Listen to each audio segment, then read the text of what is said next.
Parliamentary Secretary to the President of the Treasury Board. Mr. Speaker, this, of course, is a question of laws and a legal debate, and that's why I was so curious to hear the member stand up and speak for a very lengthy period and fail to mention where her party stands on our government's tough new measures to crack down on crime. We've introduced numerous measures. We're raising the age of sexual consent from 14 to 16. We're bringing in minimum jail time for serious offenders in place of house arrest for those serious criminals. And the Member of Parliament that spoke before, who is soft on crime, opposes these measures, but she doesn't want to say so out loud. She does not want her constituents to know where she stands on those issues. She doesn't have any view on our plans to toughen up dangerous offender laws to keep them in jail indefinitely unless they can prove they're safe. She doesn't have any views on our decision to ban street racing. She doesn't have any views on any of those things. She won't tell us where she stands on a single one of those new measures. And I would ask her to stand in her place and admit that she is against those tough new measures and that she is against the majority of Canadians who support those measures.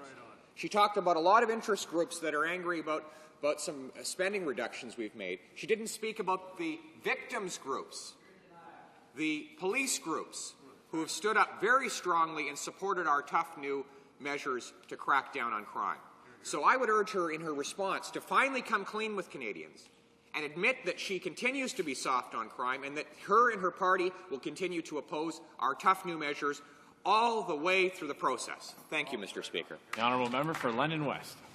Mr. Speaker, the debate today is on the Court Challenges program. That may have escaped his attention on the other side of the House. But with respect, I know that the Prime Minister himself, and I'm looking at a letter dated September 27th, coming from a gentleman in Toronto, and he says, and I quote directly, "I know that I'm not the only white middle-class male to use the Charter to challenge inequitable laws. I share that distinction with yourself, Mr. Prime Minister, who successfully challenged the federal electoral law. The program is a uniquely Canadian initiative to help make government more accountable to the people, a goal the Conservative Party has itself put forward and that I certainly share. If you don't like the way the program is administered, I suggest an all-party parliamentary committee be convened in order to suggest ways to improve the program. But please don't throw the baby out with the bathwater."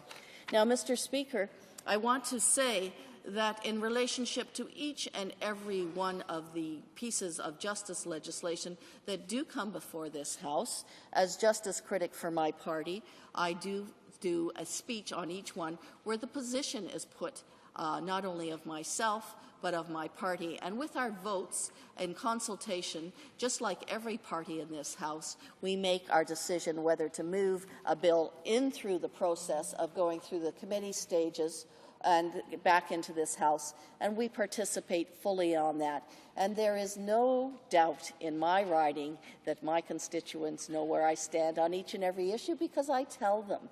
And I tell them not only here in this House, but I tell them at home and with my communications. So he should not worry himself about those issues that are not relevant to the debate on court challenges, because I do take care of my own constituents, and not everyone in this House has the ability to think that all of their constituents agree each and every time on each and every issue.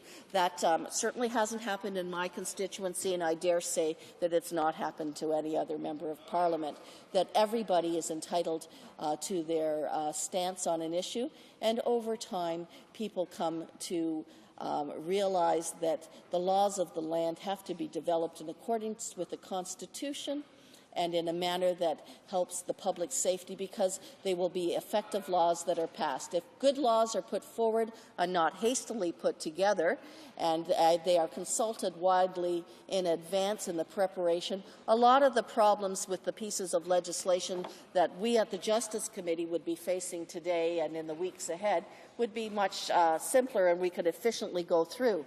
As it is, Mr. Speaker, I shall advise you, as of yesterday, we just added an extra meeting every single week for Justice Committee to sit in order to do our work more effectively. Thank you. Questions and comments?